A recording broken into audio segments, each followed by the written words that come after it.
টয়লেটে ঢোকার সময় নবী করিম সাল্লাল্লাহু আলাইহি ওয়াসাল্লাম দোয়া শিক্ষা দিয়েছেন, আল্লাহুম্মা ইন্নী আউযু বিকা মিনাল খুবুসি ওয়াল খাবাইস।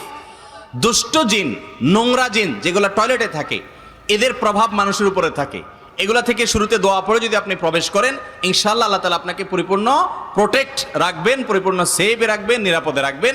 আবার বের হওয়ার সময় আপনি দোয়া করবেন গফরানাক, আল্লাহ তাআলার কাছে ক্ষমা প্রার্থনার দোয়া, শুধু গফরানাক। আর কোন বর্ণনা অন্য আরো বড় শব্দ আসছে, কিন্তু অনেক বর্ণনায়, বিশুদ্ধ বর্ণনায় গফরানাক আসছে। তাহলে টয়লেটে ঢোকা এবং বের হওয়ার সময় দোয়া পড়াটা এটা আমার নিজের সেফটির জন্য। শুধু এই দোয়া নয়, যত দোয়া নবী করিম সাল্লাল্লাহু আলাইহি ওয়াসাল্লাম শিক্ষা দিয়েছেন, এগুলো বেশিরভাগই আমাদের সেফটির জন্য কিংবা আল্লাহর কাছ থেকে গুরুত্বপূর্ণ কোনো জিনিস চাওয়ার জন্য। তো টয়লেটের যে দোয়া, এটা আমরা যদি ভুলে যাই, এই জন্য কেউ যদি টয়লেটের দরজায় স্টিকার মেরে রাখেন, আজকাল অনেক স্টিকার বের হয়েছে দোয়ার, এগুলো যদি আপনি টয়লেটের দরজা লাগায় রাখেন, কোনো অসুবিধা নেই। তবে ভেতরের দিকে লাগাবেন না। কেউ কেউ আবার ভেতরের দিকে লাগায়, ভেতরের দিকে লাগালে তো টয়লেটের মধ্যে আল্লাহর নাম লিখতে হবে, তো ওইটা করবেন না।